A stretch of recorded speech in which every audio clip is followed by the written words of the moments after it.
Okay, it looks like we are here. Hello, hello, hello, hello, hello, everyone. And so this is another Twoc Talk Thursdays. That was for Toy. I love it.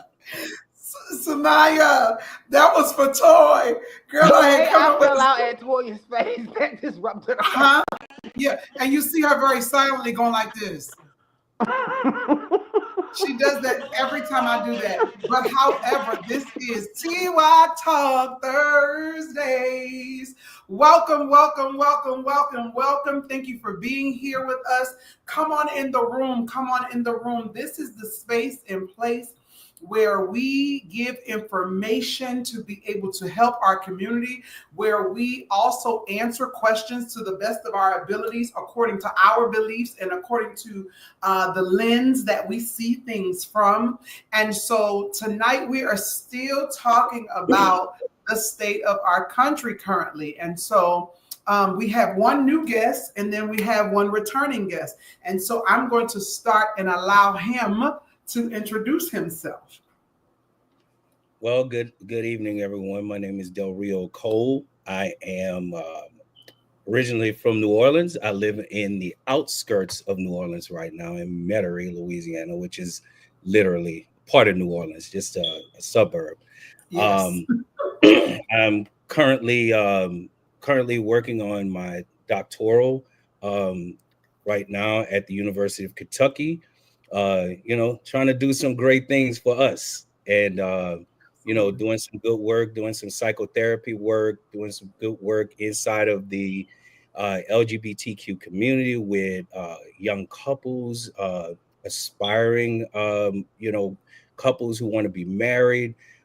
Doing some work around religious trauma and things of that nature. So yeah, I'm happy to be here. I count it as a privilege and an honor to be asked to join you tonight. Absolutely. And Del Rio, while you have the mic, are there any shout outs to community members, supporters, or any initiatives that you'd like to talk about? So I would like to shout out Morris Singleton in New Orleans. He is of course, from Atlanta, Georgia, but he lives in New Orleans. Morris is doing some amazing work in the city of New Orleans and in other cities around the country around HIV prevention, awareness, treatment. And so I really would like to shout him out. And I also would like to shout out Dr. Michael Benjamin Robinson.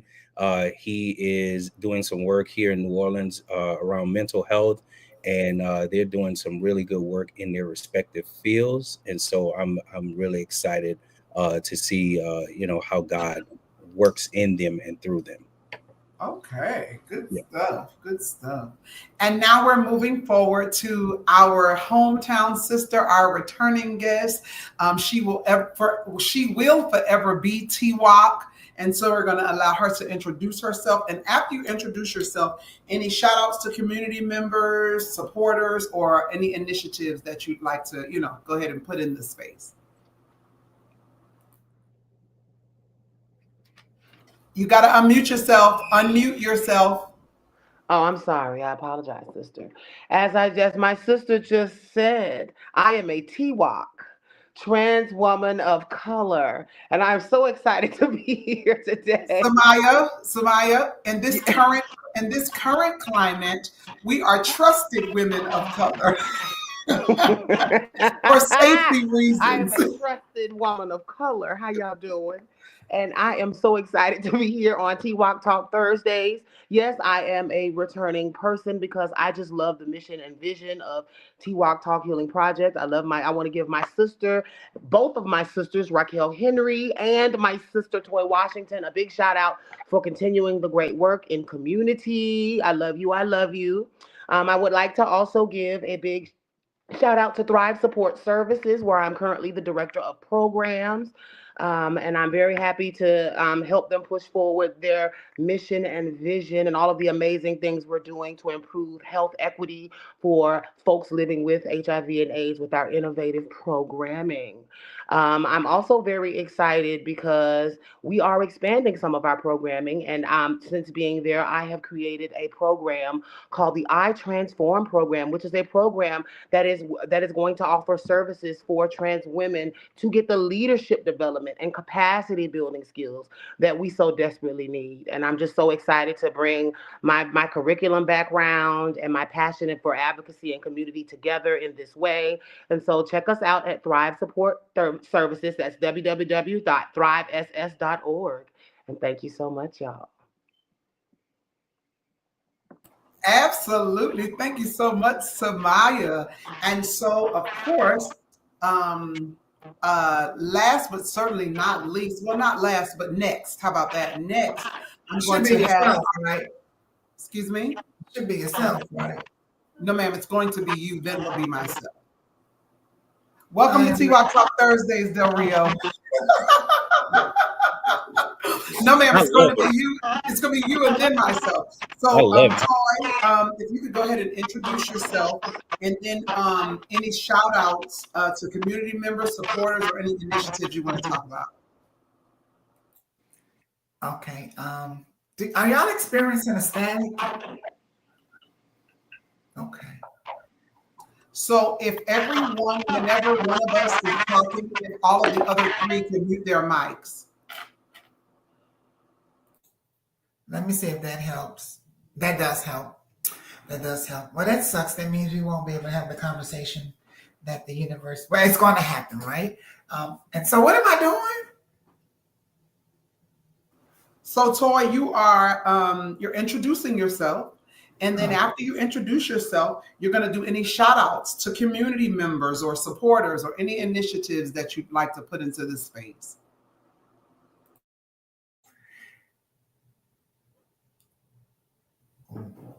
I just had I don't remember nothing. I don't. Hello, everybody. Yeah. Oh, so girl, I really forgot the prompt. It's okay. It's okay. We want you to introduce yourself. And then after you introduce yourself, any shout outs to community members or supporters or any initiatives you want to put in this space. You made it sound like a whole lot. Okay. Hello, everybody. Hello, everybody. Toy Washington Reynolds here with Trans Women of Color Healing Project. I'm just excited to be in the space, excited about the work that's taking place in spite of what's going on around us. We have a plethora of events and services to increase the awareness and visibility of trans and gender diverse communities. But before I get into that, I just want to say thank you to Del Rio for saying yes, for bringing your expertise into the space. And when Del was our first male sibling, cisgender male sibling that we had on the space, and it was a joy to share space. And I wanted to go deeper into the conversation with someone that I trust as far as their leadership, their vision. And I am a fan of and a supporter of the knowledge that you use your platform with daily, bringing awareness and visibility to increase and increase the role that we play and to make sure that we stay in a democratic society. So thank you for that. A democratic society, I'm sorry. Thank you for that. And thank you for being a vessel and sharing the information you share daily, Del Rio and Samaya. It's always a joy to share space with your brilliance and all of the things that you bring to the space, all of the experience and knowledge you bring to the space. So it's always a joy to share space with you and using that to bring us on a new journey. I transform. I'm excited. I'm excited to see and hear and learn more about that. The Healing Project, we have so many things going on. This weekend, we're having our PT Wellness Clinic. So if you're in the area, make sure you scan the barcode first to register. Don't just pop up. Not in this society, honey. Yeah, just sign the barcode. And we'll be having 2 days of services. We'll have Dr. Lauren Collins, who is a physical therapist. She'll be coming in and giving those services. We'll have some yoga. We'll have sound baths. We'll have some African dancing. We'll have some acupuncture, all of those services that are free of charge for Black women, Black cis and trans women. So if you're in the area this weekend, make sure you sign the barcode that's on my page. It should be on Raquel's page as well. But you'll be able to see it from one of our pages. And also going into Awareness Week, Awareness and Visibility Week, it's very important that you all support us that entire week, starting from March the 25th, when we have Trans Liberation Day at the Capitol. That is the 25th, right?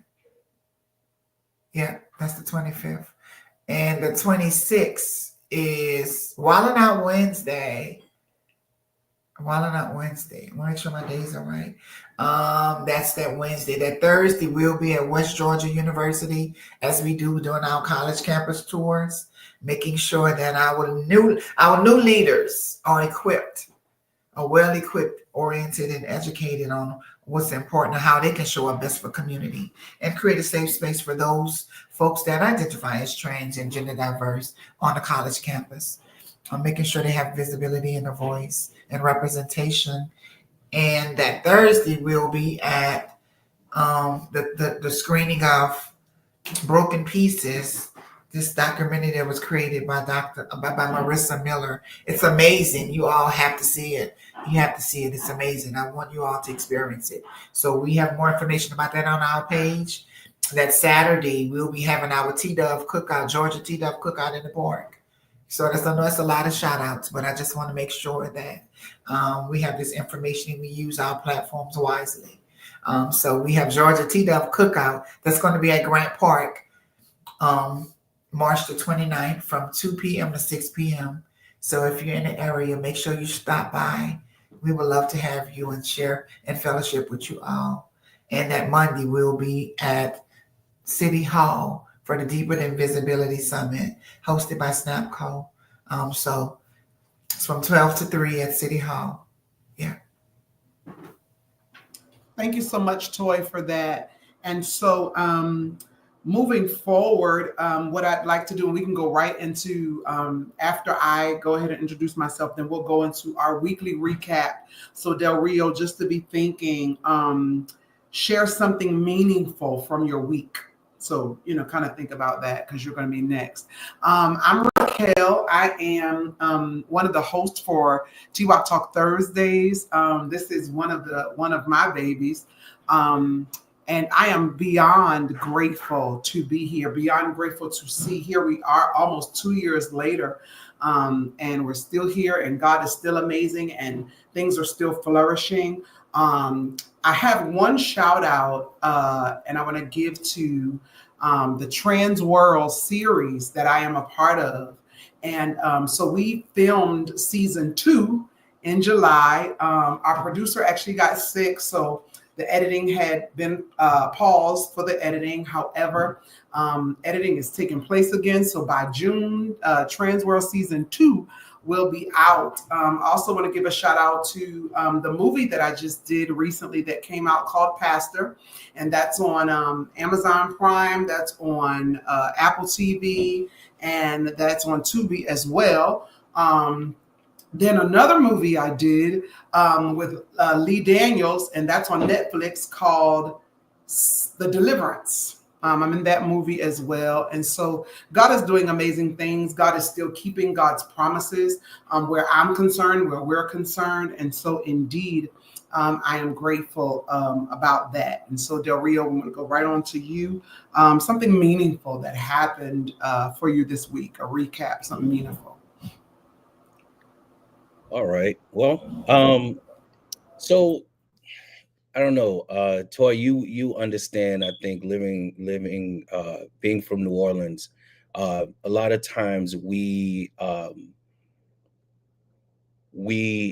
internalize things a little different from other folk, being from this city. And so a lot of times when we look at, the things that we do, the things that we've accomplished, the things that the things that we're pouring ourselves into, we kind of sometimes just take the background, and we let others lead, and we don't you know, talk enough about ourselves and the things that we do, right? And uplift ourselves. And this week, I kind of got a confirmation from one of my coworkers. He's a fellow therapist of mine, and just having that affirmation and just having somebody to talk to you about, because that negative self talk comes in, sometimes, and then we're ashamed to talk about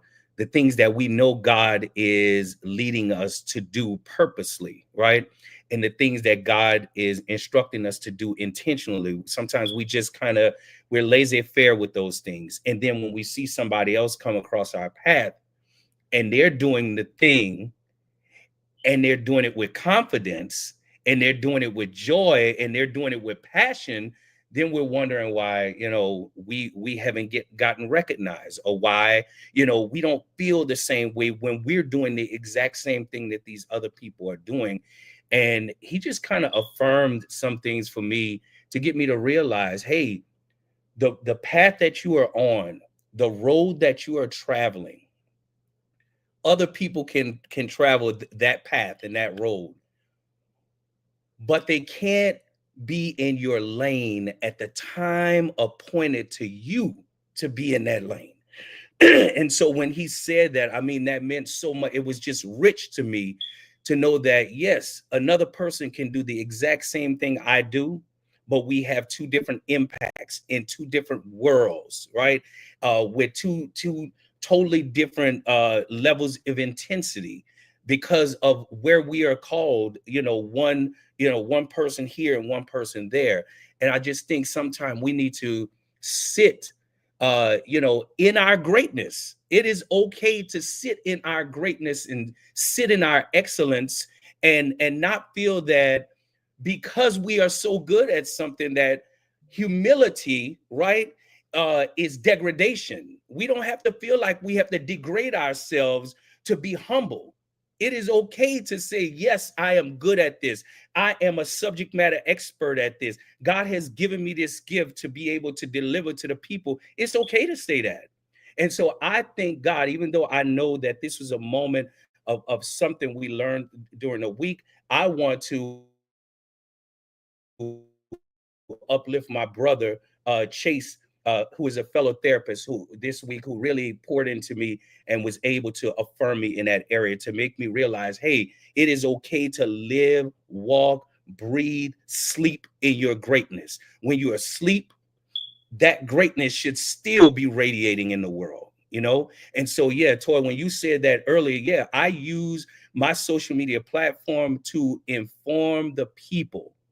It is not about my personal opinion. It's about getting the information out there. And when I'm asleep, the people are still getting that information, because when I wake up the next morning, I wake up to inboxes. What did you mean by this? What do you think we should do? Is there a plan for these things? And so that makes me, that's where my fulfillment is, knowing that I am walking in my purpose intentionally, and I'm confident and happy about it and joyous about it. And I feel the passion behind everything that I do, because there was a time there was a time in my life when I wasn't too confident about who I was. There was a time in my life that I didn't know if I was going to make it to there was a time in my life that I didn't even think that I would get a bachelor's degree. And then God in 6 years made it where I got the bachelor's, the master's, and about to get the doctorate in 6 years. And so, yeah, I stand in that greatness. I stand in that excellence, that Black gay excellence, and I'm okay with it. I'll shout it from the mountaintop. So that's my story for the week. You got to Come celebrate. on. You got to celebrate your harvest. That's when the increase comes. You got to Absolutely. celebrate your harvest. That's when the increase comes. Thank you for that. Thank you for Ooh, that. that was good, sir. Samaya, we're gonna go ahead and And throw I'm it to sorry, you, love. y'all. I'll just be honest. I'm sorry, y'all. You fine. I am a previously ordained minister in the United Pentecostal Church. So what you were hearing Oh, with some of that stuff some of that stuff tell me. yeah. Yes. Samaya, we're Madam gonna go Hostess, can ahead. you repeat the question, please, for me? Absolutely. So we want you to share something meaningful from your week. Meaningful from my week. So this week was a week of transitions for me. I have had to be there to support people in moments that were some of those human moments where you're at your lowest. I've had to be there to affirm myself when I began to really doubt my own strength to support others. I have had to be gentler with myself than I've ever been because I'm in new circumstances that are unfamiliar to me, and I'm learning, adapting, and growing. And I think for me, my big success for this week is realizing that I'm okay, and I can say it with my chest, and my no doesn't have to come with anything extra. And I understand now that I, in my power as a human being, have a right to advocate for myself and to not allow other people's emotions to pull me into theirs. That's where I'm at. I'm in that place where I am competent in me. I am confident in the people, my team, the people that I know me, the people, my friends, family, loved ones. I'm confident in the people that I spend that real time with, that I'm giving them what they need to be affirmed. And so then it gives me that confidence when I'm in those moments and I have people and naysayers talking about things, or if I have those moments, even where I'm trying to sabotage myself with my own internal thoughts. I feel like I'm now at that place where I can check it, realize that I'm okay, and that this is okay, and that this discomfort that I'm feeling is okay, but I'm not going to sit in this. We're going to fix this. And whatever that looks like, if that means I have to say something, if that means I need to go and take a break and walk up the street and just have a moment, if it means that I need to whatever. But I feel like we as people, particularly as for those of us in communities of color, we have not learned to take up space. We have not learned that it's okay to just be who we are, where we are. And I am learning that about myself, that I don't have to apologize for not being at my best all the time. And that's okay too. That was real good. Yeah. Woo! Y'all started this thing off right. Do you hear me? Wow, wow, wow. It is okay sometimes not to be okay. Yes. It's fine. Yep, it's fine. Because that's how you get back to that place called okay, by accepting that sometimes you're not okay. Yeah. Mm-hmm. That's good. Yes, Okay, ma'am. so Toy, share something meaningful from your week with us. Um, Mute. I think somebody's phone got muted because it's echoing a little bit. Um, Something meaningful. My reservoir is full. My reservoir is full. I went through a place, a heavy place right before the election. Um, August of last year started a shift, and it wasn't just a regular shift; it was an earthquake. And very few people knew that was even taking place and going on, or it was happening around me. But I was prepared and I was filled. And everything that I experienced and has led me to this moment.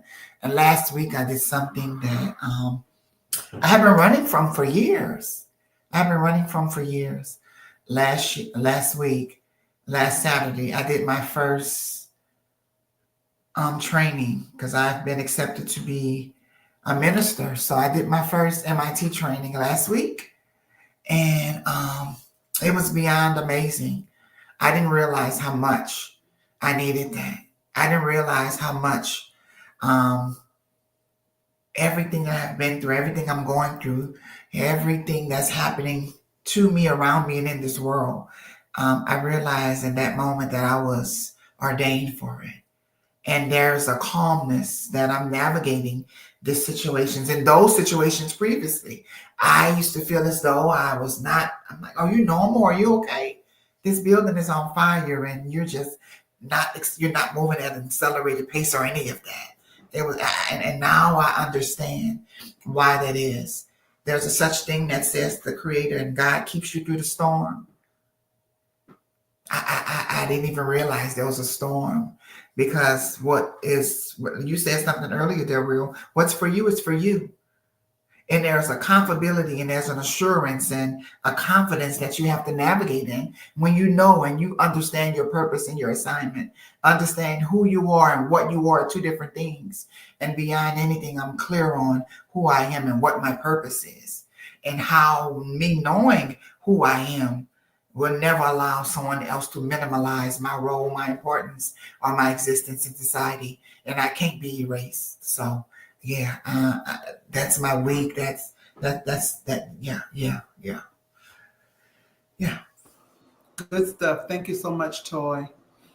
So I want to go ahead and say something that happened that was meaningful for me this week. So Del Rio, you don't know, Toy and Samaya know, but since November, I have been walking with a walker. Long story short, I have something called anti-mag peripheral neuropathy, and it is very peculiar. Like, it's not something that they just find, right? Because it's so rare. That's the word I was looking for. It's so rare. And so what I'm grateful about is that it's something that starts at your feet and then makes its way all the way up. They were able to catch mine here. And so then it goes to the nerves in your neck, the nerves in your face, and then the nerves in your brain. And so it's nothing but God that this is my second week back at work. I hadn't been at work since November. And so it just feels amazing. Even though I do have some bad days, but it's amazing to know that I am on the journey of healing. And I realized this week, if I hadn't realized at all, that for real, this ain't it. Like, for real, I'm going to get better. For real, this is going to turn around. And so I am beyond grateful to be sitting here in my office behind my desk. Like, that may be small to somebody else, but for me, it's so big. And I'm so grateful. And I thank God. And that would be the meaningful thing that I can say for me this week. That even though I have a walker in front of me, I'm still able to come in here and do what it is that God called me to do. And that is to be a light to community. That is to let community know that despite what we've been told, that there is room at the table, because there is no table except we're sitting at the table. And so I'm grateful to be able to be here, to be able to do my part. And so moving forward, we want to get to I believe that we've pretty much covered current events. So I want us to jump right on to main topics. And so if each one of us can present a topic for the group to discuss and us have commentary about. And since I'm talking, I'll go ahead and start. The source of this information came from The Independent. And this really threw me because I guess I wasn't as knowledgeable as I thought. You know, I heard some rumblings in the air about what's going on with trans women and the correctional system, right? And so to look at this research, it's something. It says transgender women are being moved to men prisons despite court rulings against Donald Trump's executive order demanding it. According to a report, Trump's gender ideology order, which he signed on his first day in office, directed the Attorney General to make sure males, which he defines as including trans women, are not detained in women's prisons or housed in women's detention centers. The order also prohibits federal funds from being spent on gender-affirming treatment or procedures for people in custody. There are roughly 1,200 transgender inmates in the Bureau of Prisons custody. The agency first started allowing inmates to receive gender-affirming care back in 2023. Federal judges in three separate lawsuits have ruled that the agency cannot withhold inmates' medical treatment and has barred them from moving trans women into men's facilities, citing irreparable harm. Yet trans women are being moved into men's prisons anyway. reports the Guardian citing accounts from several civil rights attorneys and prisoners. Let's talk about it. So for me, my thought is first and foremost, Trump didn't even think about that, right?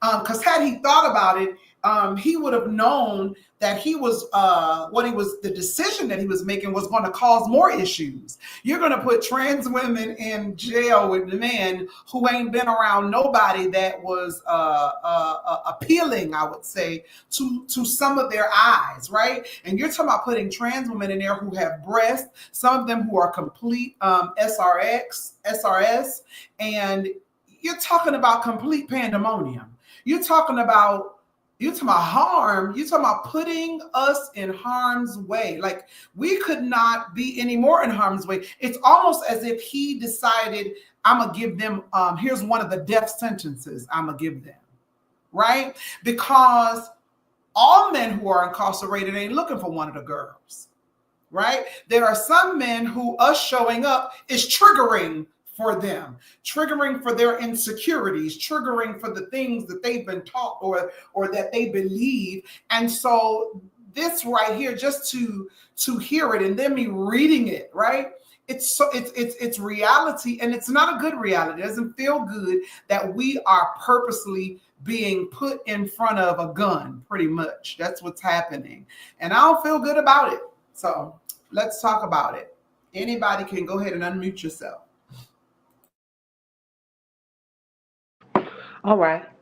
I was going to say, when I hear things like that, I think really critically in the moment. Of course, the emotions hit me of, the violence that will be enacted upon my sisters, the systemic denial of our existence, the fact that they were already preventing trans women from getting the necessary medications that they need, and for many post-op trans women, they were already getting put in men's jail. So the problem that is the real issue right now is now you're putting post-op people in prison with men folk. And I just and it's always problematic to put trans bodies in the hands of federal custody, to be real. It's always going to be a problem. It's always going to be them mistreating us because they have no reverence for us.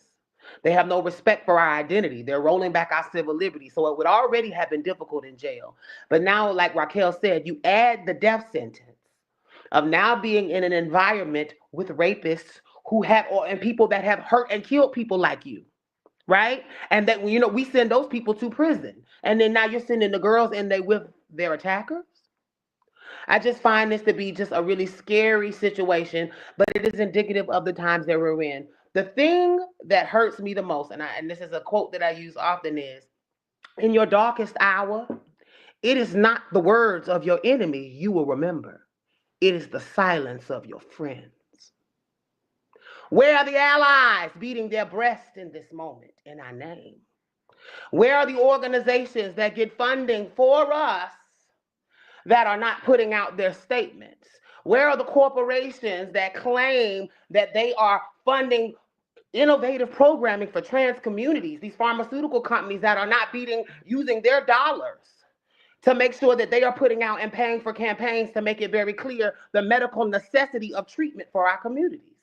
I mean, while I do appreciate, I love a good lunch and learn and all the things, we need to remember that there's a community of people dying and being denied and going to prison and being treated in a way that is beneath their dignity, losing their civil liberties, being denied access to bathrooms. I mean, we have to really hold our allies accountable because they have gone far too complacent.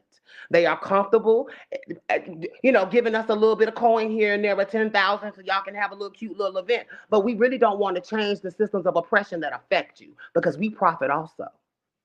Because we're still hawking you something at the end of the day, right? Because we're selling something. Yeah, we're letting you have these events, but we're not really talking about your murders. We're not really talking about these other things, because that's not palatable to the rest of our consumers.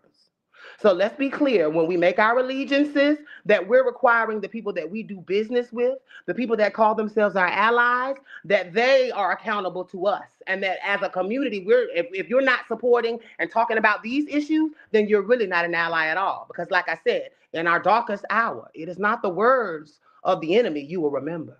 It is the silence of your friends. Samaya, that is so good. Can you put that in the space again? Yes. It is In your not darkest hour, it is uh-huh. not the words of your enemy you will remember. It is the silence of your friends. That's good. I've That's had to good learn this stuff. lesson. Yeah. That's good stuff. That's rich. I will say this. You know, I think we as cisgender gay men, we're guilty. We're part of that, right? And you know, I apologize on behalf of your brothers and your siblings, right? Um, because there is a part that we can play, right? Even if we are not a part of the advocacy and the activism on a macro level, right? Even on a micro level, when we're at work and we're not doing the advocacy at work for our trans sisters who either I work at a clinic. So when I'm not doing the advocacy work uh, on the micro level for my trans sisters who either work with me or who are coming in for services, I'm doing a disservice, right? I'm doing a total disservice if I'm not pushing my agency to respect gender markers, right? If I'm not pushing my agency to do that, if I'm not calling my sister, by her chosen name and her chosen pronouns, yeah, I'm a part of that system. And so I think, it's important for us to understand that a lot of us are going to have, our places in this fight. And so in strategically putting ourselves in these places in the fight, there will be some people who will do more work on the macro level. Some will do more work on the micro level, but I do think that it is important for us cisgender gay men who say we love our sisters, right? And we say we love our mamas, and we go to the pageants and the balls and we scream their names and we hold them in high esteem. I think we need to put our money, our talents, right? Those of us who have the gift of oration and oratory, you know, put those talents to work as it relates to our trans sisters. Nobody's out. Let's just be honest. They're not out here killing us. They're killing our trans sisters. They're discriminating against our trans sisters. And so at the end of the day, who's standing in the gap? Who's making up the hedge? Who's saying that if they go down, we're going down with them? Who's saying it? So a lot of times when I'm on my social media page, because that is my platform, outside of just my job itself, being able to advocate at my job, one of the things that I do all of the time is shout out my sisters and tell them how much I love them, right? And make certain things clear to my diverse audiences who listen to me on my social media page, to make it clear that this is where I stand and this is where I fall, if it may be, right? And so I think that's going to be a big part of that. You have those who are doing the advocacy work on the macro level. We have to get in there on just an everyday basis at our jobs, in our family. When I hear people misgendering, my sisters, I'm addressing it in the moment. And this is not just lip service I'm doing. I have receipts. There are people who can confirm it. I am addressing it in the moment, because when I let it slide, when I'm okay with it, I'm complicit. When I'm okay with people just calling my trans sister a he, or calling them by the name that they were given at birth, yeah, I'm complicit in that. And so I think there's room for all of us to grow, of course. But I think we at this point where we're living right now, we have to take a definitive place We have to stand where we stand, and we have to stand with confidence. We cannot waffle like we see some of these politicians. One day they're with us, and then the next day they're not, because the lobbyists have gotten to them, because these corporations have gotten to them, because this excuse my expression, this dumbass president that we have has gotten to them. We cannot allow those voices to knock us off balance and to prevent us from standing 10 toes down on the things that we believe, if we truly believe it. If we truly believe it, because that ally is going to truly believe it, and their actions are going to back up their words. Thank you for that, Samaya, and thank you for that, Del Rio. As you was reading that, Raquel, the first thing I thought about was why so many people voted for him, why this campaign was so successful. They voted allegedly because of the price of eggs and the border wall and immigration and trans folk and the poisoning of the kids and all of those different things. But one of the most important things that they said they voted for was immigration.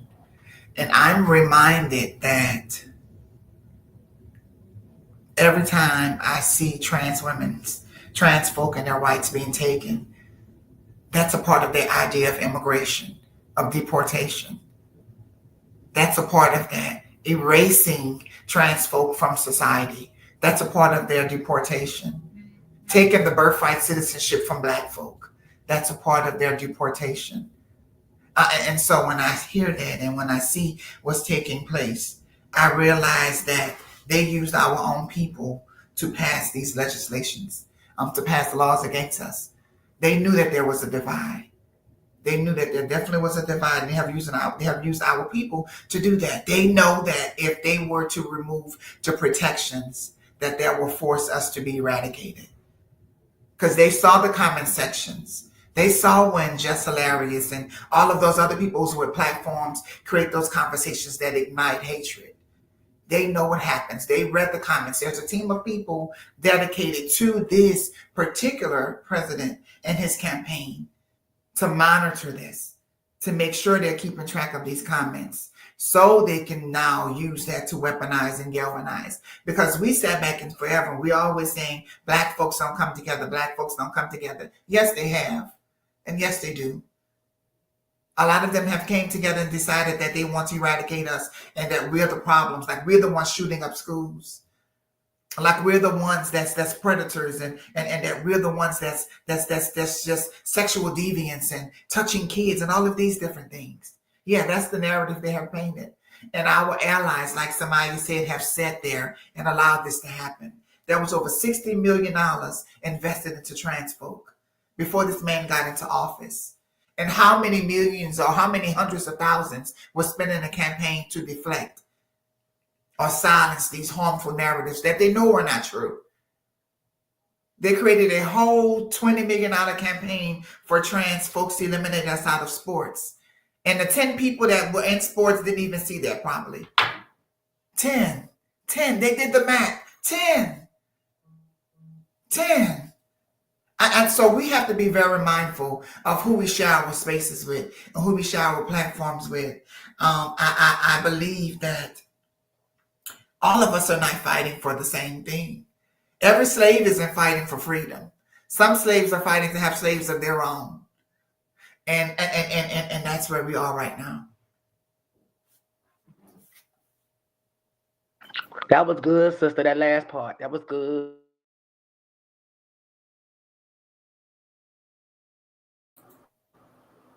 So, Samaya or Del Rio, either of you can go. Just come up. I'm sure you already have a topic, but a topic that we can discuss and have commentary around.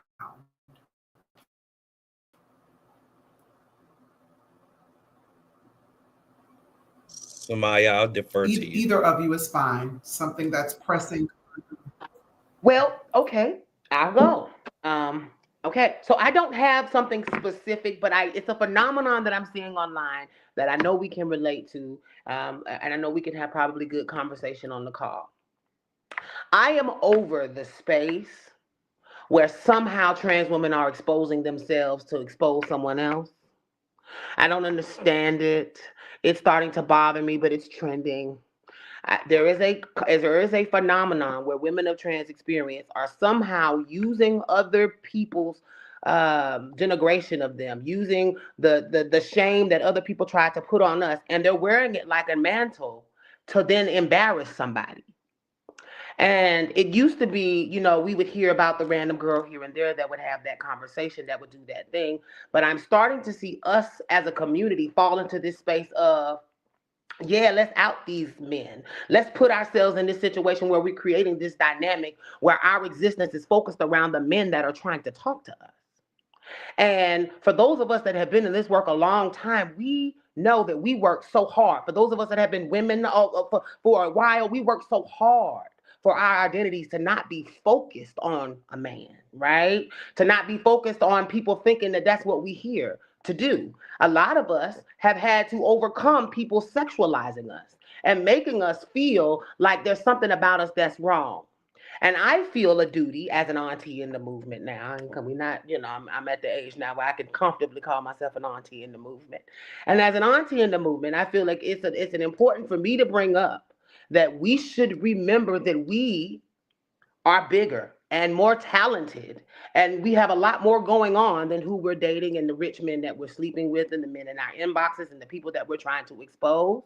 And for me, I just wanted to put this into the space that I feel like there is a conversation to be had with some of my other sisters and then another man on this line about us really stepping in and embracing what we say we are, which are women that are to be respected.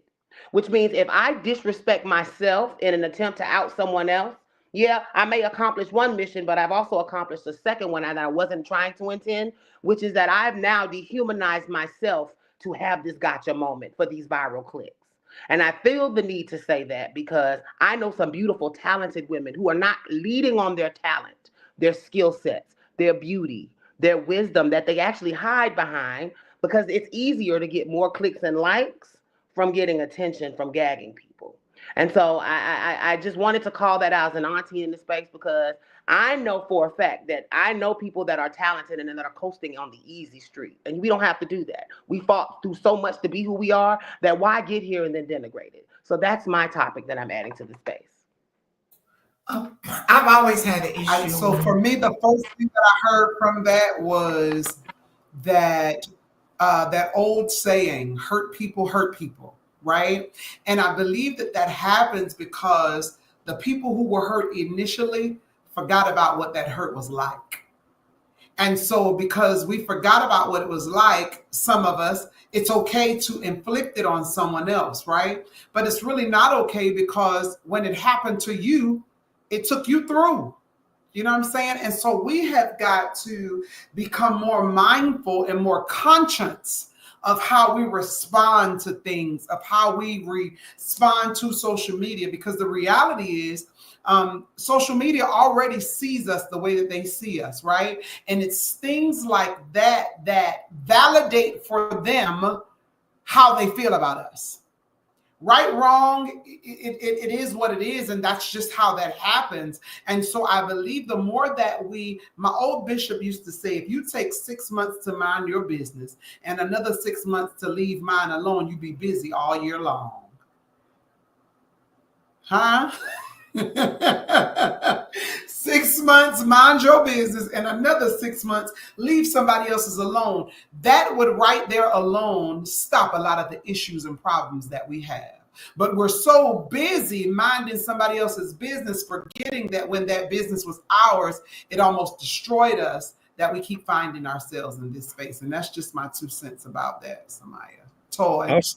I'll say this really quickly about that, just from a mental health standpoint. I like you brought the quote that hurt people hurt people. There is evidence to and some research done around just the fact that when a person is hurt, they have and they experience trauma in that moment. One of the symptoms of trauma sometimes is memory loss, right? I know that may sound a little shady saying that with this topic, but I do think that a lot of times when people experience these certain traumas in their life, uh, they lose perspective on what that trauma meant and did to them, right? And though the trauma sits in our bodies sometimes, it's the perspective that they lose. And so then they don't have the ability to empathize with the next person who's experiencing that same trauma. And so I think to reverse that, right? A lot of times what we do in therapy is, we do what they call exposure therapy, right? And that's where you make the person sit in the midst of the thing that has traumatized them or made them fearful or that has depressed them. And so you make them sit in the midst of it in a controlled environment. And so I think in our community, that's what we have to do sometime with our brothers and sisters who have experienced trauma, and they are now inflicting or reflecting that same trauma onto someone else. We have to call them, into account and make them sit in the midst of that and deal with that. Make them accountable for their actions in the moment, and we can do it in a civil way, right? We're brothers and sisters, so and siblings, so we can do it in a civil way, or we could do it the other way. But we're gonna hold you accountable for the things that you say, the things that you do. And so I think, just being mindful that when a person is hurt, that trauma sometimes causes them to just forget some of the things that they have done. And so, yeah, we have to help them with that at times. And so this is one of those spaces I see where we help them to remember, help them to hold them accountable. For me, I believe that we as people, as formerly enslaved people, as Black people, we've lost our integrity and our moral compasses. And I also know that, and I see that we have adapted and picked up something that we was never supposed to. We have picked up one of the most harmful tools from the oppressor, that European ideology of self. I watch it all the time. I watch it all the time, and I make sure that when I pray and when I create spaces, I don't create spaces from an I perspective. I hear people all the time when they say, when you talk about something for the collective, they're silent. I need $1 million. I want a new house. I want a car. That's the European ideology of self that has been a cancer that is rotting our community. We are communal people. We came from that. The African proverbs say a hurt child will burn down the whole village to feel its warmth. And it's the truth. We have adopted this European ideology of self, and we're saying, I get it by myself. I get it from the mud. I don't need nobody else. I got myself. And when we adapt that mindset, we are abandoning the promise that we have for our community and their responsibility. When I pray at night, I pray that everything connected to me wins. When I create services and when I show up, it's because I want everything and everyone around me to be represented. When I leave out my house, that's when my unselfish moment acts. When I get on my knees to pray, that's when my unselfish moments act. Very few of us even attempt to go out and do things, and it's not about how we can personally benefit. And because we are rewarding these people for selfish acts, and you can have someone that's doing some amazing things and they're silent. So we have to do better. We have to do better as leaders to uplift folk, uplift individuals that we see are doing amazing things and no one is rooting for them or cheering for them. I believe that affirmation can heal this nation. I do that by saying, I see you. That's amazing what you're doing. Speak life into people. There was someone that spoke, there was elders that spoke into me. And if it wasn't for them speaking to me, I wouldn't be where I am now. And we have the responsibility to pay that forward. And if we was to reward people and celebrate people for their good works, they won't dwell in the negative works. You can have one person that has done 10 years of good works, amazing deeds, and they do something one time. That bad thing has overshadowed everything they've accomplished. So what is that saying to me? All of those years I have invested into being a positive role model. The one time I do something that is not so positive, that's when I get all of these likes. Right now, we're in a social media driven society, and it's all about the likes. So we have to make sure that our work outshadows those likes that folks, those superficial likes that folks get in society, and we love and support them every day and affirm them every day. Thank you for that, Toy. Del Rio, before we go to you, I want to go ahead and do a few shout outs to the people who are here. Q, thank you for being here. Caleb, thank you for being here. Tyra, thank you for being here. Malik, thank you for being here. And then Arvell said, I also see that in this time and space, many want to feel validation. So it's easy to tap into surface factors to create that validation as opposed to doing the work.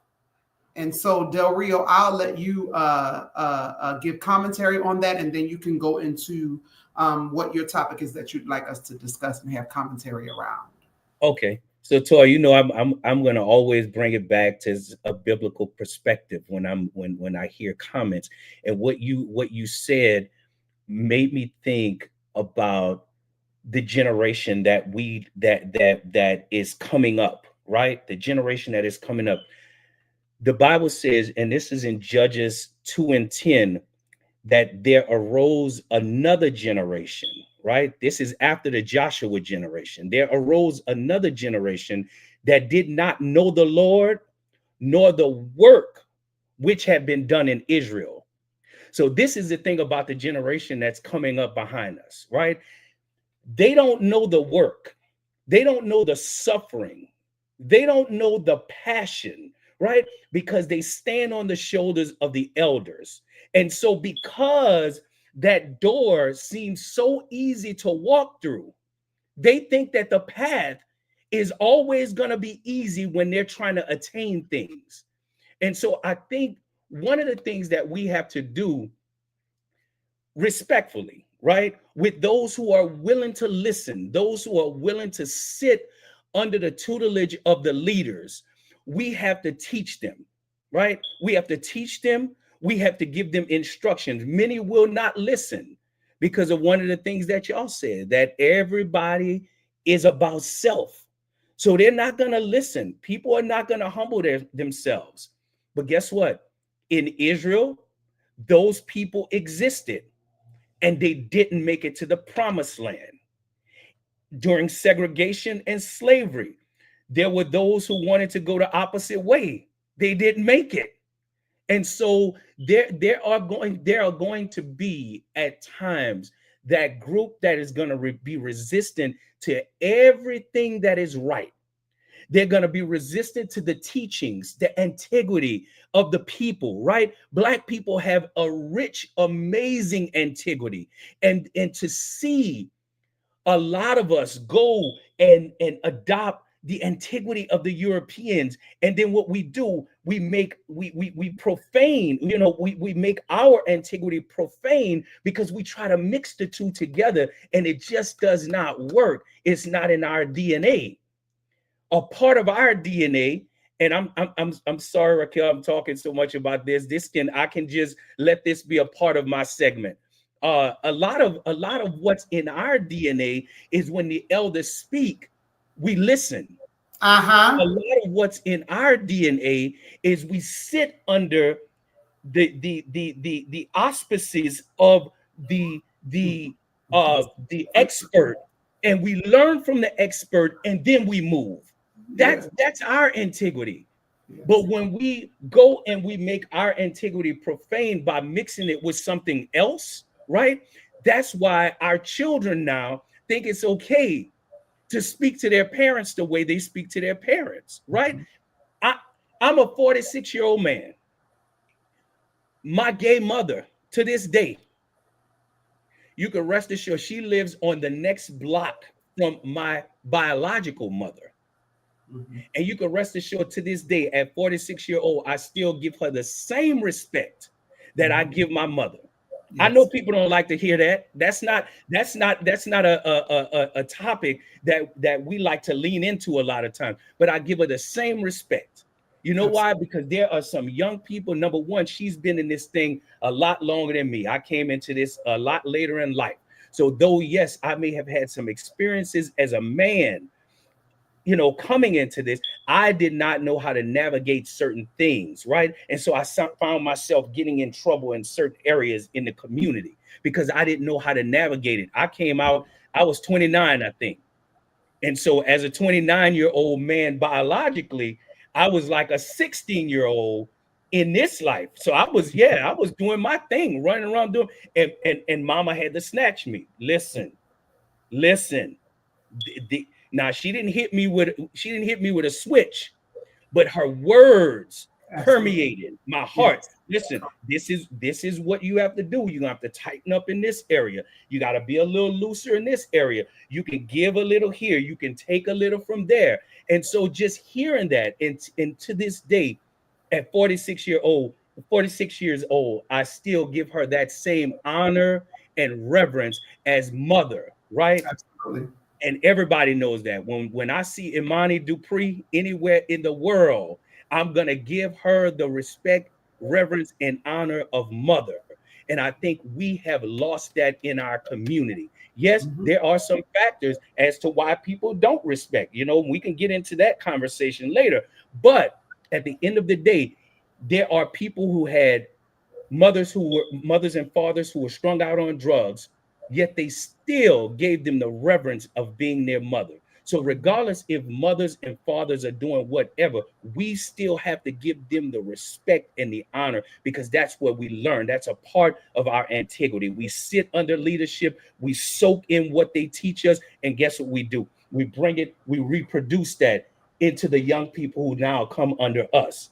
But if Yes. we're not constantly giving that antiquity to each generation, we lose it. And I think that's where we are now. So there has to be a call to action, because we are going to lose our antiquity if we do not learn how to, as leaders, pass these things on, and then as the younger generation receive these things.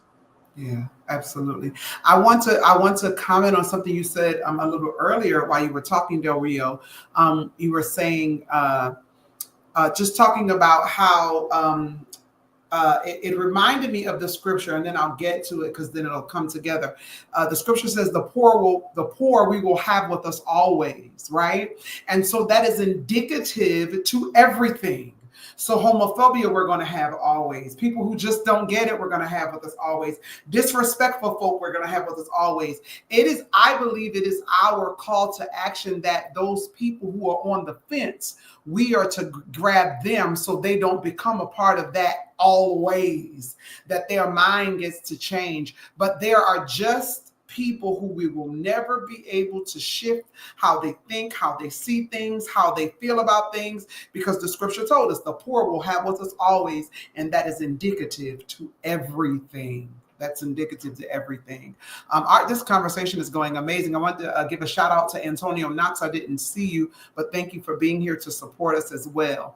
And so, Toy, we'll go ahead to you. It's your turn. What would you like to, a topic that you'd like for the group to discuss, and we can have commentary on? And just to put in both of your minds, I'm talking to you, Del Rio and Samaya.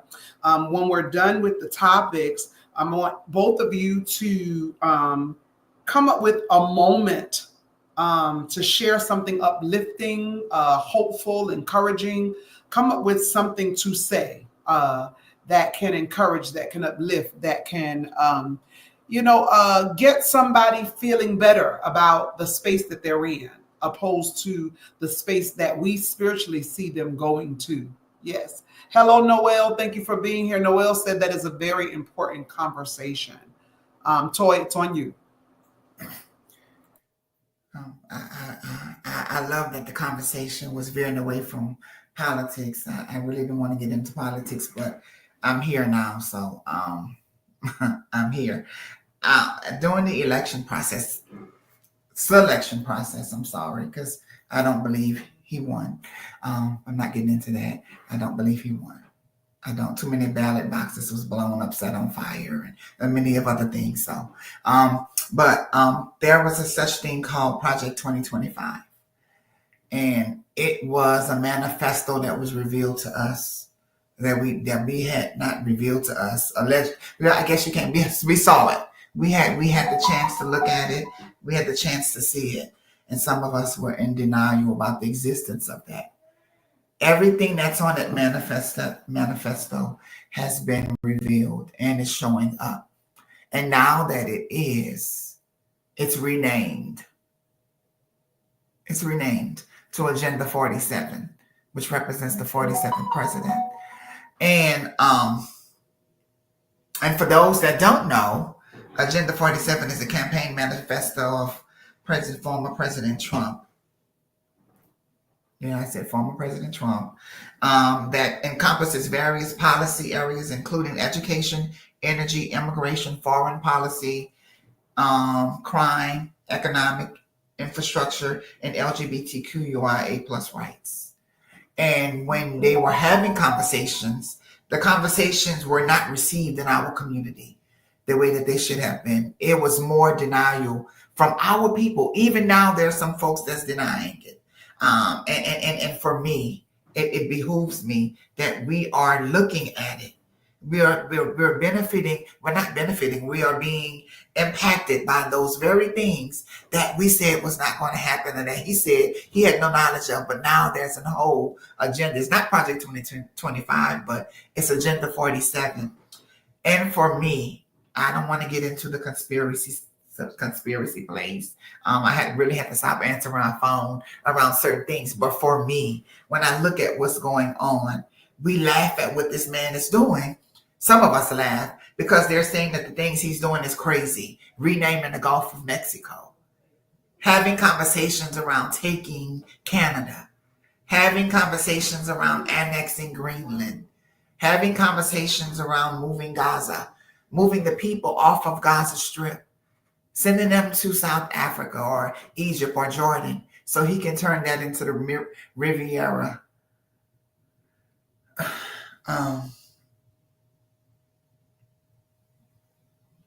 And for me, I read deep into things, and I was just reading. I was reading, and I came up with some things, and I said, one of the things that they are really trying to do is create this new constitution. So many folks say that it's not going to happen. It's impossible.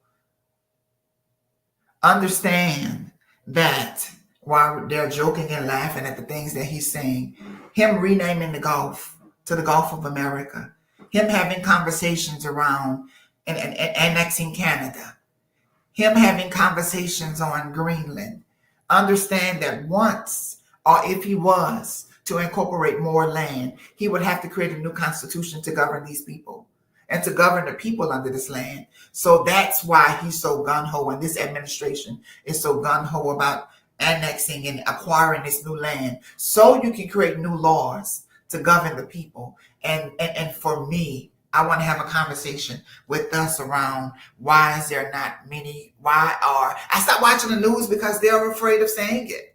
No one is speaking truth to power for real. And no one is really calling it out for what it is.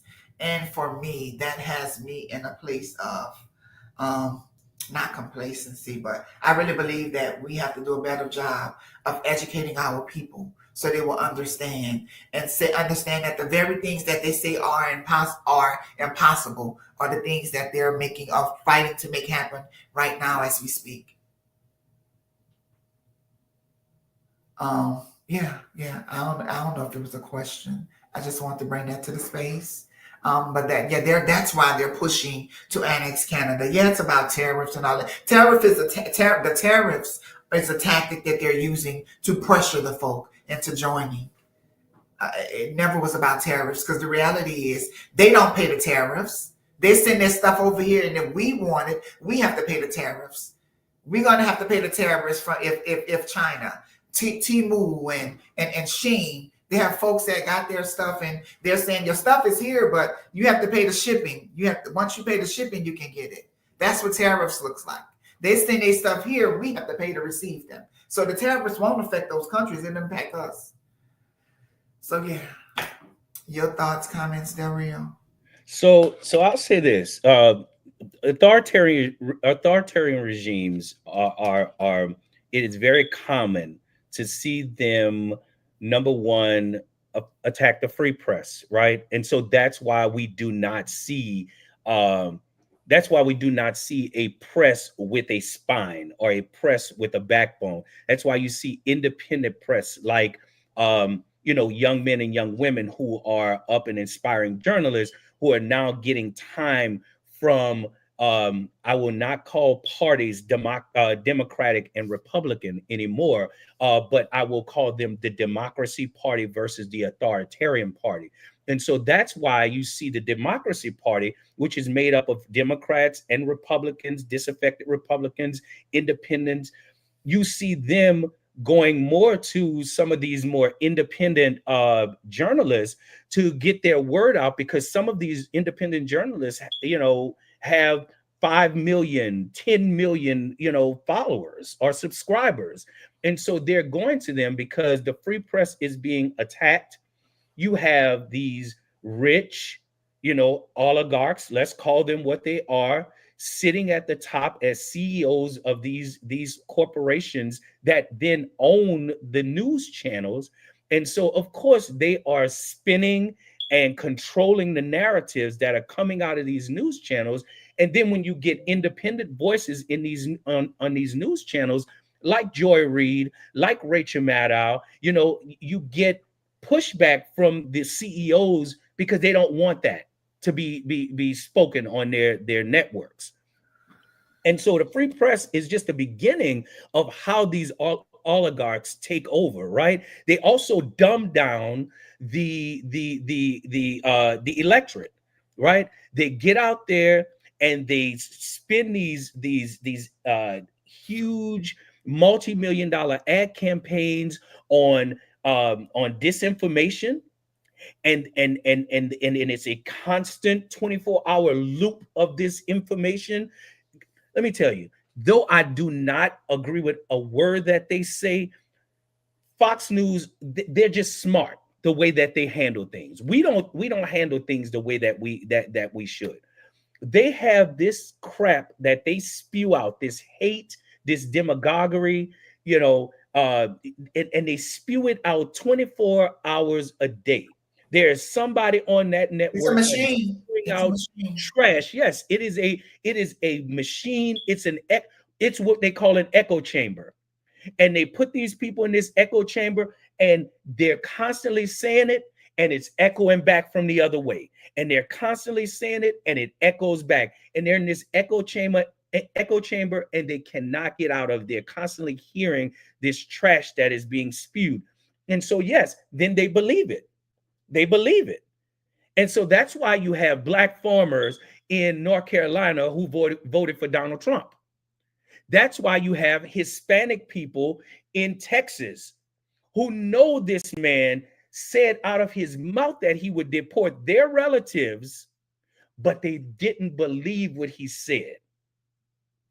And you had a portion of black men and 8% of black women who probably were Republican already, so we couldn't depend on their vote, but a portion of black men who totally, and this was always my argument.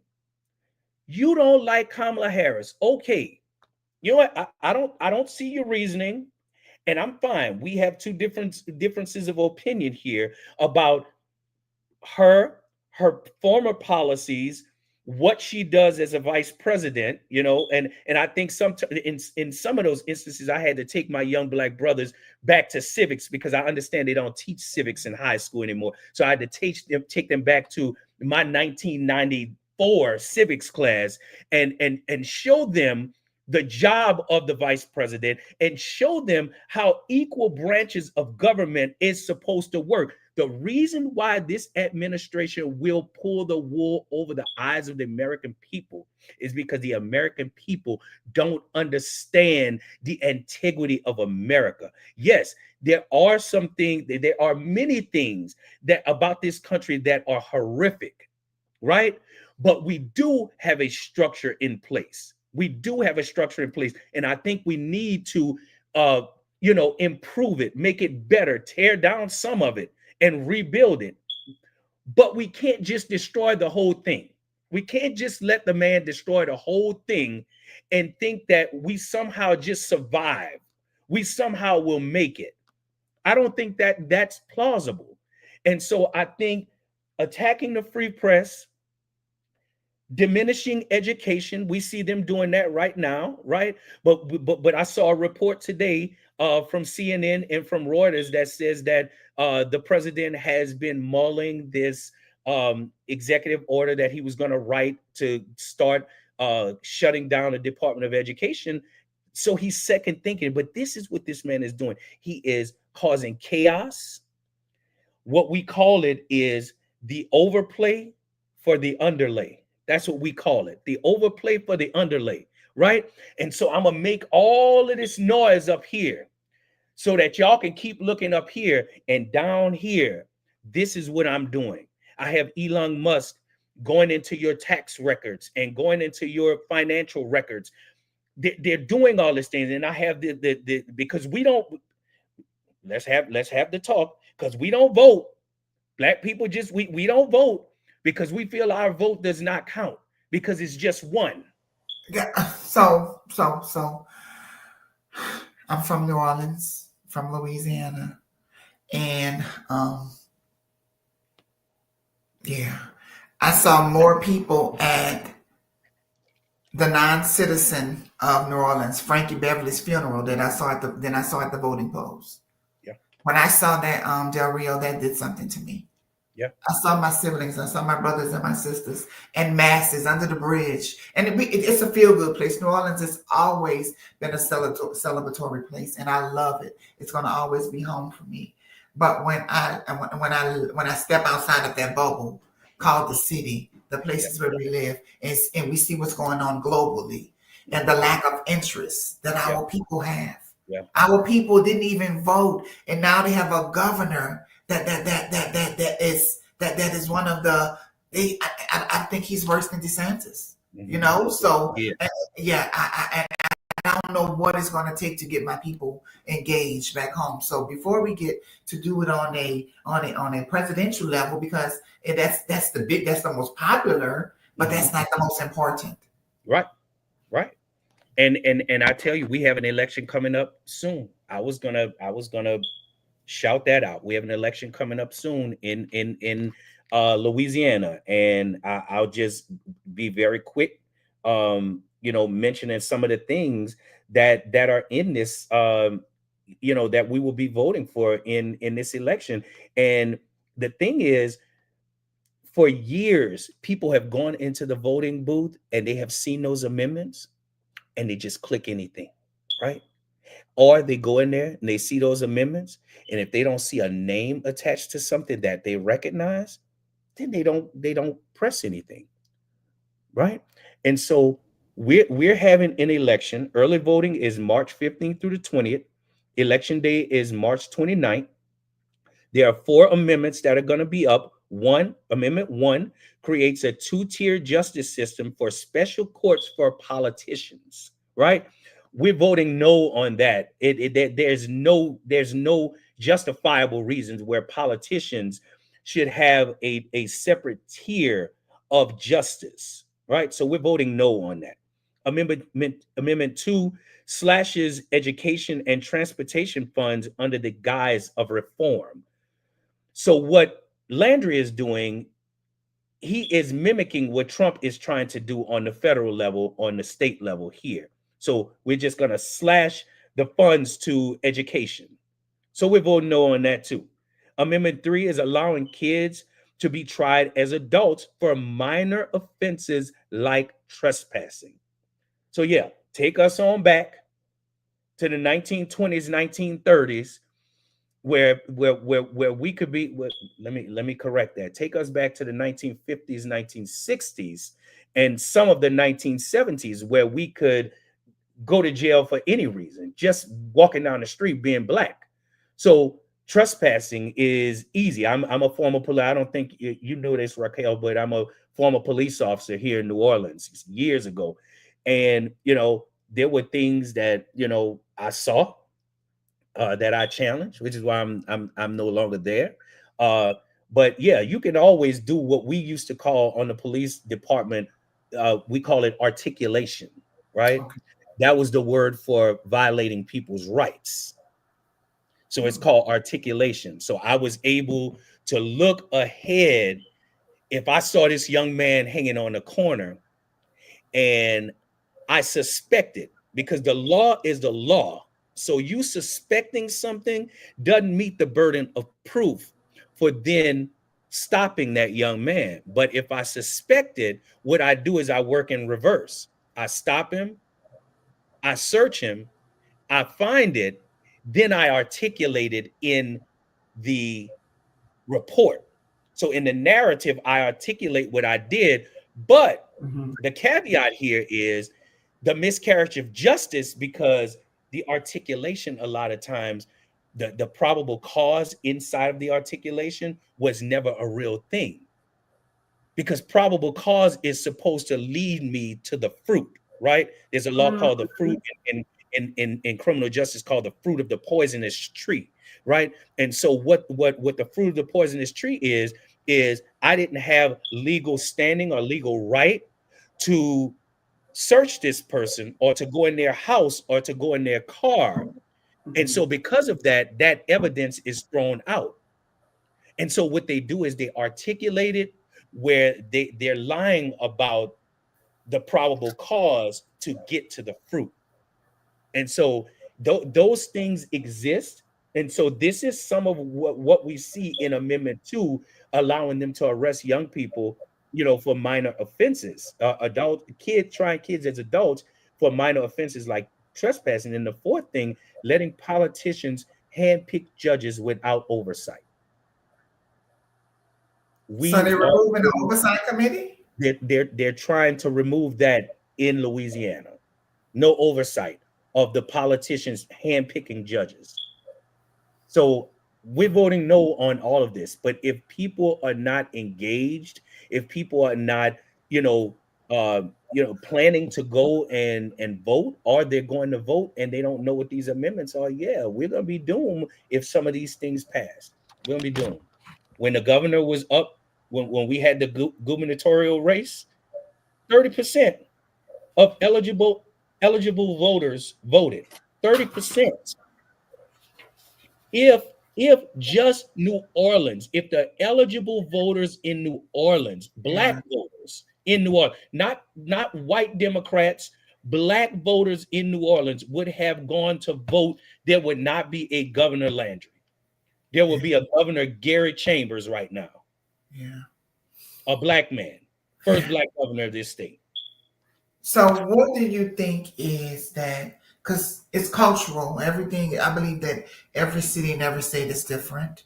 Mhm. But what do you believe is that barrier to getting our people engaged outside of them feeling as though their voices don't matter? I think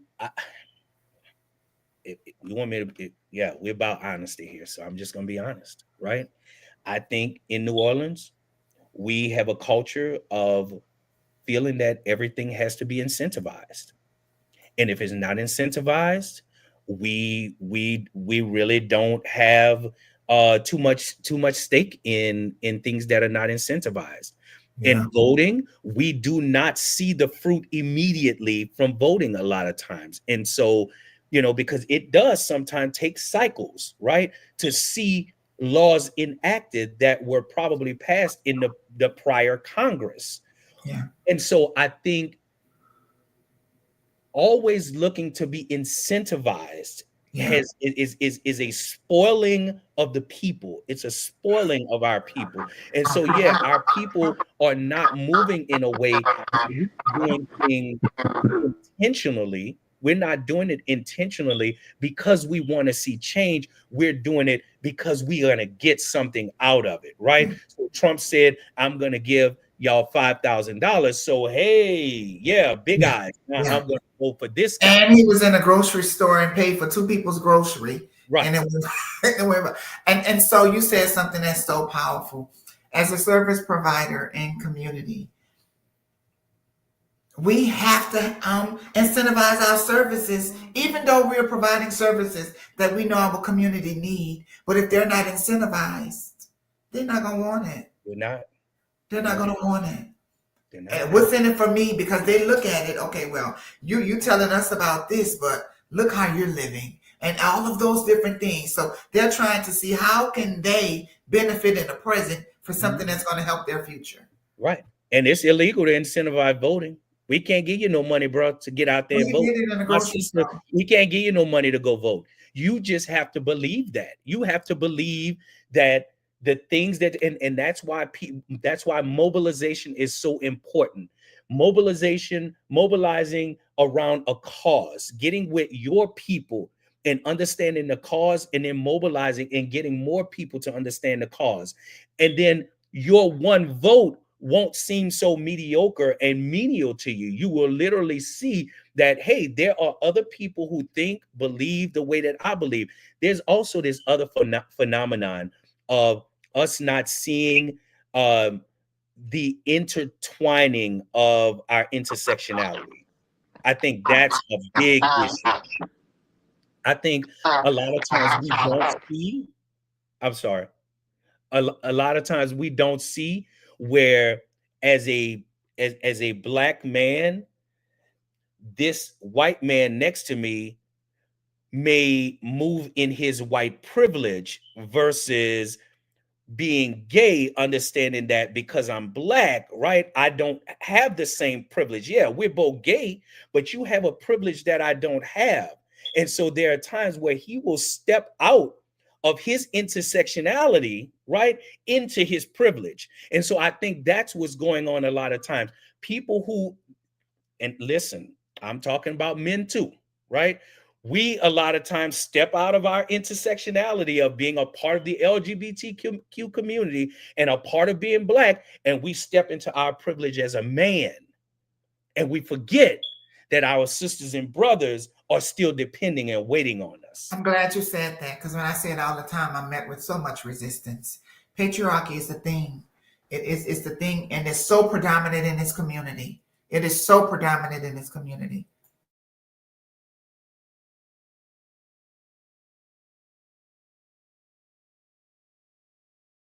You muted. I'm sorry. I said it's the truth. We can have a civil debate with them about it, but we have history and evidence on our side, right? That this is a thing. It's a phenomenon. And so there's going to be, that resistance to understanding or agreeing with it. And it's okay that people don't agree. I just want them to see the truth, right? The truth needs no justification. We just believe it because it's the truth, because we see it.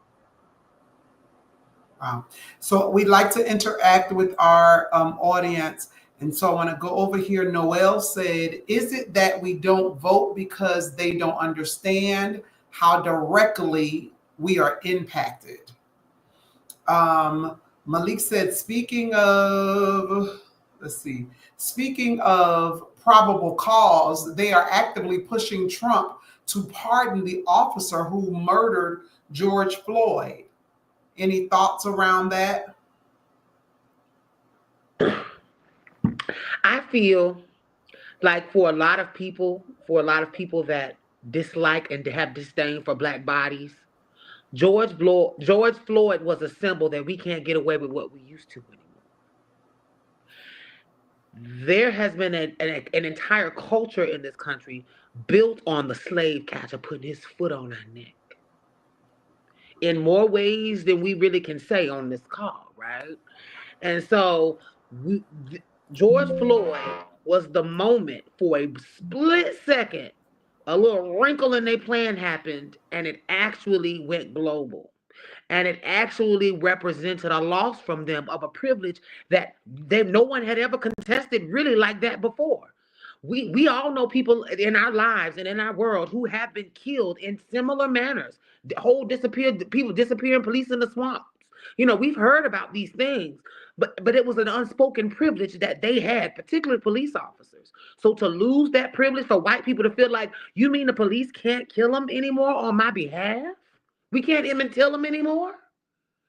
For that, I feel like that is why for them it is symbolic for them to restore the order and to make it clear, even to us, dog whistling, even to us, Yeah, your life, yeah, that was cute what y'all did, and that was all that. But the privilege and the order has been restored. We can do what we gonna do with y'all, what we've been doing with y'all, and by putting him, by giving him that pardon, it is them signaling it's business as usual. That was cute, but it's business as usual. Yeah. Wow. And I think, and everything that you just said, sister, is what I always say that moment was about. And it was the moment when we, as Black Americans, I believe that we are the most powerful. We are the answer to, we are the solution to this. Because when we show up, the world listen. When we speak, the world listen. And when we came together as a collective that day, it was a humanization that took place. We now were considered as humans, even though we know we were, but we wasn't received in that way by everybody else, and especially the justice system. Especially when you have in the South, you have stand your ground laws that make it possible and legal for someone to deaden you because they felt threatened by your existence. And we know living in the South, every Black person is a threat to someone that doesn't look like us. And the only way that they can justify that they were threatened by us is by our dead bodies being on the ground. And they don't have to have any explanation about it. Period, point blank. Stand your ground is a thing in Georgia. It's a thing in Louisiana. It's a thing in Florida. It's a thing in Texas. It's a thing in Mississippi. And I think we have to do more research on how we even got to this point. Those laws still exist. Not even the ones that we're talking about on a macro level, but that particular law right there still exists. And we're going to be victims of that. Our Black boys that's walking around sagging, t-shirts locked up. That image is threatening. And they're putting these images across the screen for a reason. They're constantly showing them on the news for a reason. Like you said, it's dog whistling. They know exactly what they're doing. They know exactly what they're doing. And we're allowing them to win every time. I would tell people all the time, the day that we open our mouth and have conversations and voted against trans folk and folks being able to not show up and identify and be who they are because of how we feel, we have signed our papers back into segregation. We have made it possible that they can now discriminate against anybody else. And it's not going to stop with trans people. They're saying that trans people can't live how you want to live, can't get the health care that you need, can't go to the schools that you want, can't identify the pronouns and all of those things, taking away your First Amendment rights and all your freedom of speech. I believe that also that Religious Care Act is also going to be a compounded intersection that they're going to use to wean every Black person out of services. Because of my belief, I don't want to give you service del Rio. I have the right to deny services to you because of my religious belief. And we have signed and made it possible for that to happen. Now they're attacking, they have 5 states that they came forward with same-sex marriages. They want to attack that. Then we're going to talk about interracial marriages. And once we allow that to happen with trans folk, understand how all of these things now are going to be a ripple effect. And that's why I say we can fix this. If we was to stand in solidarity with our trans and gender diverse siblings, as a collective, we will put an end to that. We making those issues bigger than what they were because we're not holding up to our commitment to each other. And we see it so much in this community. I have seen so many folks they're no longer on my page anymore, but they talk about how they don't want trans women in the bathrooms with their sisters and their moms, and trans women are just taking up too much space. And they're so opinionated around trans women and how they identify and what we do with our bodies. But yet they don't understand how our existence and how when we fight, when we show up, we're fighting for the liberation of everybody else. We're saying that you cannot do this to no human being. Right. It should be illegal. Yeah. Yeah. So. Wow, this is a great conversation, of course, that we must continue to have. That's why we keep talking about it week to week. Just want to put a few things in the atmosphere that were put into the comments. Caleb said he just don't understand where people's minds are at. Malik said, how can anything be illegal when we have a convicted felon as a president? Noel said imperialism and patriarchy. Malik said to Noel, that's true. However, if the governor is for Trump, he can. Presidential pardons. So Noel said that he could be pardoned from federal crimes, but not state crimes. Malik replied by saying, that's true. However, if that governor is for Trump, then he can. Presidential pardons only apply to federal offenses. State crimes can only be pardoned by the governor of the respective state where the crime occurred. Yeah, and does anyone have any commentary? Toy, you're muted. You never gave your topic, Raquel. I started first. Oh, you did? Yeah. Oh. Yeah, I was the first one. Yeah, I went first. Yeah.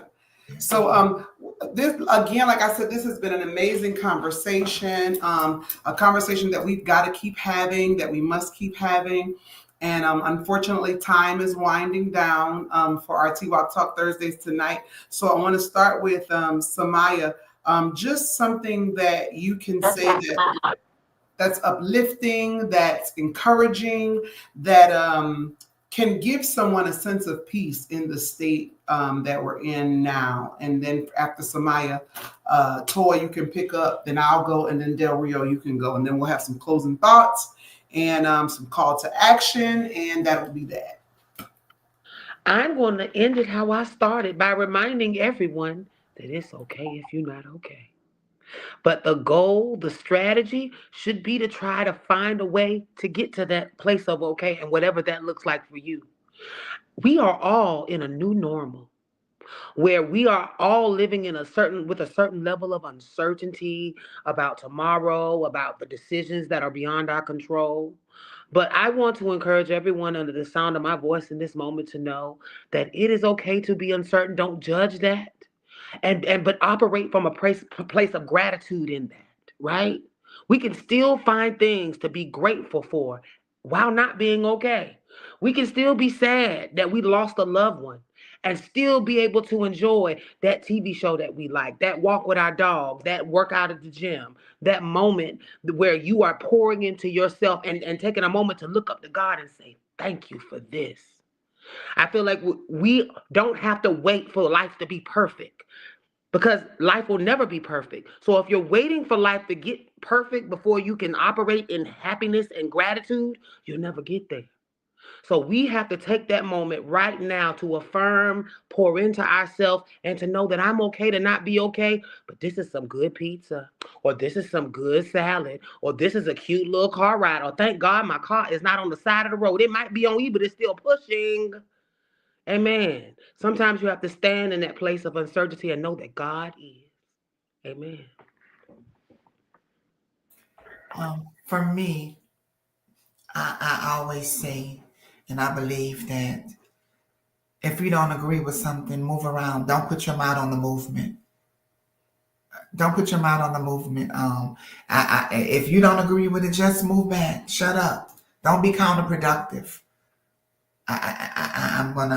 That's what I feel. And we see so many folks, even with the target and the boycotts of the different corporations that we know benefit from our existence. There are more naysayers than there are supporters. It would never happen. It would never happen. For one, I say that we definitely have to change what success looks like for us. We get so wrapped up if there's 100,000 people and we believe success is having 100% participation, or at least 75,000 of that 100,000. No. A measure of success for me is shifted. I understand that if we have 10,000 of that 100,000 and each one of us share our experience within that 10,000, we can reach our goal. So we have to shift what that measure of success looks like. And don't put our mouth on a movement. If you don't move that way and you don't like that movement, just shut up, move around. Absolutely. Wow, that was good. That was good, Samaya and Toy. I want to say that there's a scripture that says, I'll never leave you nor forsake you, right? And I believe that God, just like the scripture, that God chasteneth them whom God loves. And I believe that God loves us so much so that God is allowing us to go through this so that we, as a people, will begin to trust God again, begin to trust the universe again, that God can and will turn things around. Because despite all that's taking place, my belief, Raquel's belief, is that God is still in control. And none of this would be taking place if God didn't allow it to be so. And I believe the allowing is for God to get our attention so we can get on top of our business and do what it is that we need to do. Yeah. So it's on you, Dario. So I'm gonna end this with, and I spoke about Black integrity all night, and I'm gonna end this with one of the queens of Black integrity. If you hear the dogs, keep going. If you see the torches in the woods, keep going. Okay. If they're shouting after you, keep going. My God. Never stop. Keep going. If you want a taste of freedom, keep going. That's Harriet Tubman. Whew, There that was is good. there is a spirit and a passion that I have gotten a hold of, that has gotten a hold of me. You know, when they used to say in the church, you were wrapped up, tied up, and tangled up in Jesus, right?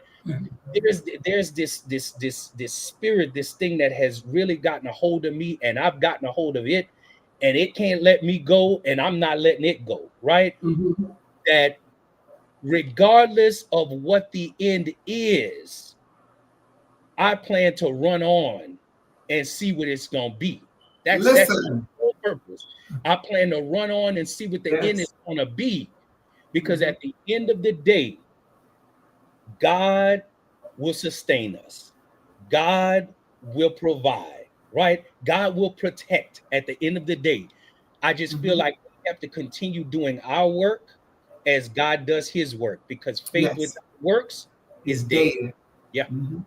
Yeah, absolutely. Yes. So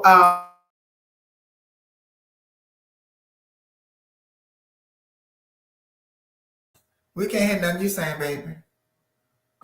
can you hear me now? There we go. So what I was saying is this has been an amazing conversation, and we've What's your come down. takeaway, baby? I'm getting ready. Can I finish, please, ma'am? You about to wrap us up. Welcome to Twoc Talk Thursdays, Del Rio. So again, as I was saying, we are coming to a close. But before we close, thank you, Toy.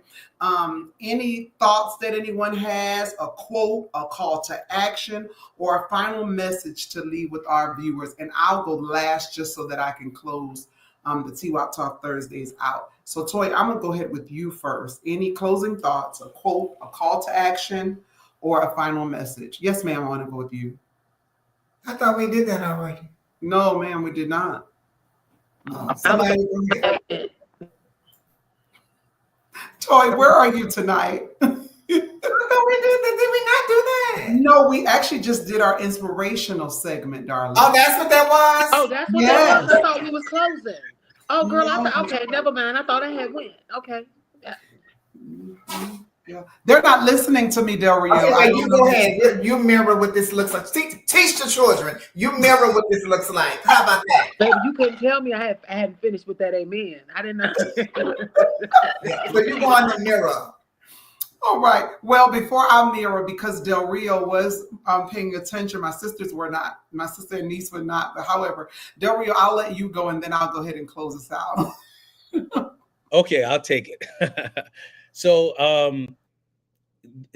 this is what I'll say, and this is personal, this is from the heart, and I hope all of my brothers, um and I hope we all, uh this resonates with all of my brothers, sisters, we got y'all, right?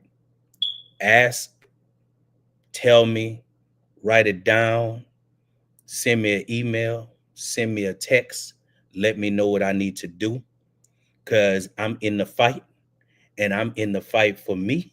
I'm in the fight for you. I'm in the fight for us. So that's what I'll close with. Good stuff. Um, thank Raquel, you. it's on you. Can you hear me? Now you can hear me, right? There we go. Thank you so much, Del Rio, for being here for us. Thank you for encouraging us that not just you, but all the men are here for us. That's wonderful to hear. I'll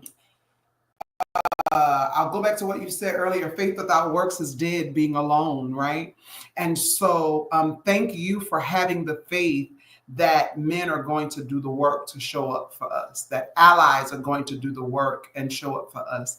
I used to put a tag on every email I would send, and the tag said, "When purpose is not known, abuse is inevitable." And so we come here, we come here on Thursdays, every second and fourth Thursdays, to come and give people the no, right? Because when you know, then possibly you'll do better.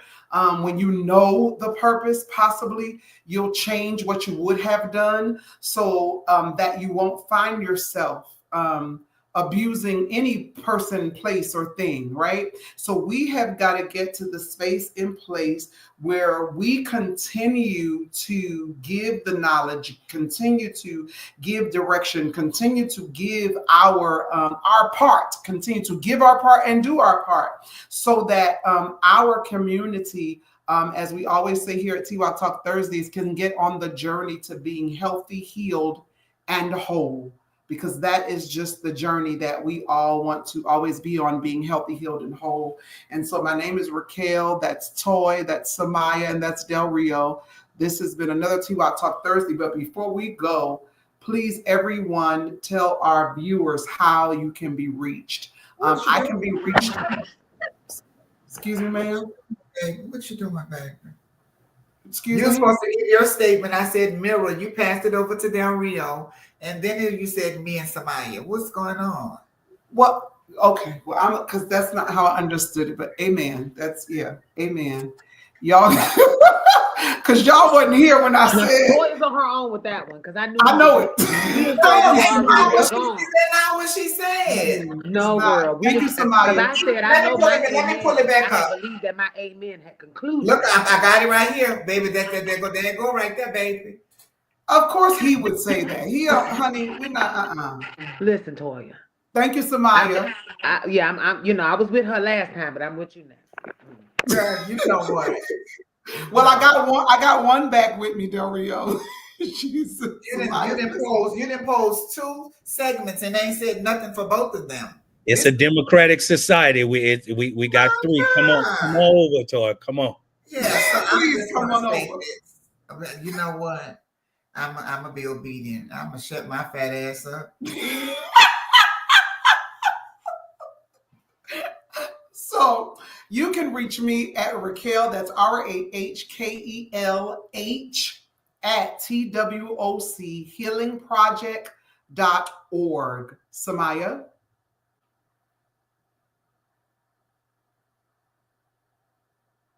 Samaya. She froze boots. Okay, Del Rio, please tell the people how they can reach you. You can reach me on on Facebook.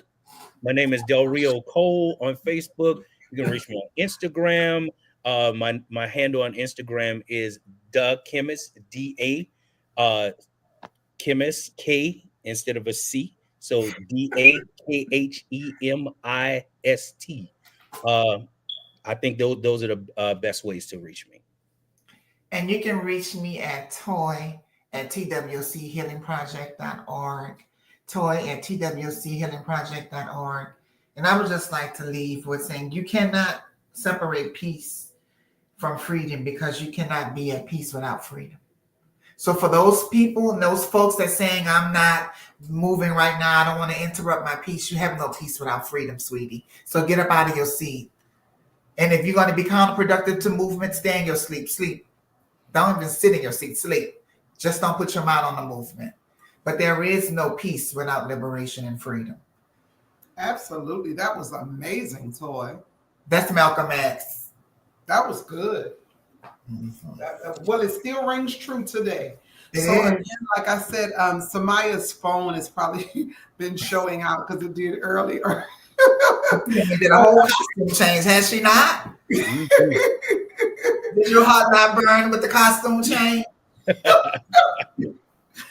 I'm not fooling with you, Toy, but I want to say, Del Rio, thank you once again. This will not be the last time. I hope you know we will be calling on you. Thank you for standing up for us. Thank you for your voice. Thank you for the space and place that you stand in, 10 toes deep, doing what it is that God has called you to do for the community in this hour. We appreciate you and we thank you. And so Thank you all so much. until, absolutely, absolutely, absolutely. Thank you, Del So Rio. Thank you, yes, Del thank you Rio. so much. And thank you, Samaya. You probably can hear us. I don't know, maybe Yes. your phone went out again, but we love you, sis. Thank you for all that you do, all that you bring to community. You are absolutely amazing, and your voice is much needed in community. And so we thank you. And so until second Thursday, when we come back, this has been another Twoc Talk Thursdays. And again, it is our goal to get all people on the road to being healthy, healed, and whole. Until next time, everyone have a good night. Au revoir. Ta ta fin fin. This-